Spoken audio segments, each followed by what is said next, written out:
Bible పట్టుకొని నిలబడ్డ మాట్లాడడానికి మైక్ ముందుకు వచ్చిందనంటే మిమ్మల్ని గెంతించటమో నవ్వించడానికి కాదండి.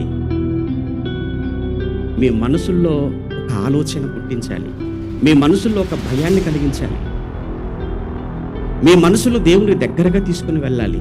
మీ మనసుల్లో నేను చచ్చిపోతే ఖచ్చితంగా నేను పరలోకానికి వెళ్ళాలి అనే ఒక బలమైన కోరిక, ఒక నిర్ణయాన్ని మీ మనసుల్లో కలిగించడానికి ప్రతి సేవకుడు ప్రయాసపడతాడు.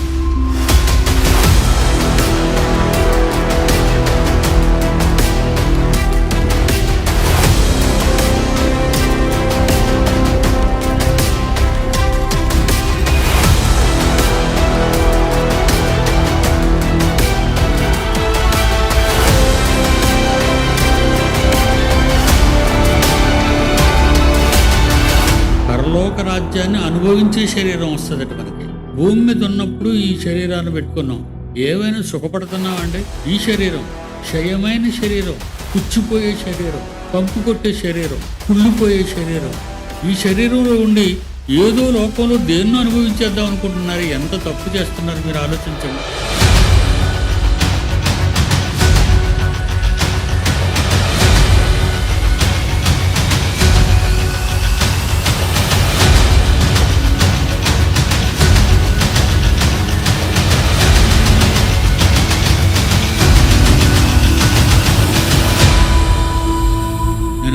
వచ్చి నేనుండు స్థలంలో నేను ఎక్కడ ఉంటాను? తండ్రి దగ్గర ఉంటాను. ఆ స్థలంలో మీరు ఉంటారు. నేనుండు స్థలంలోనే మీరు ఉండేదరు.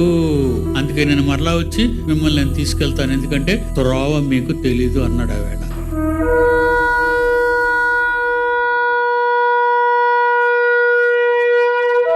మనం చనిపోము గాని నిమిషంలో ఒక రెప్ప పాటున కడబోరం మరుగుతుంది.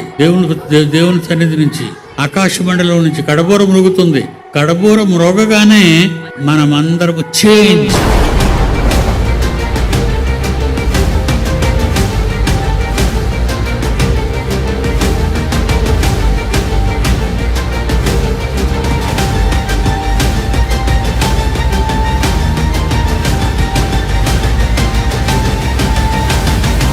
కనుక పిల్లలారా, మీరు ఇంకెంతకాలం బ్రతుకుతారు?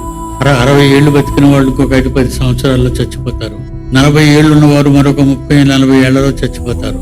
ఏదైనా మనం చచ్చిపోవడానికి సిద్ధంగా ఉన్నాం.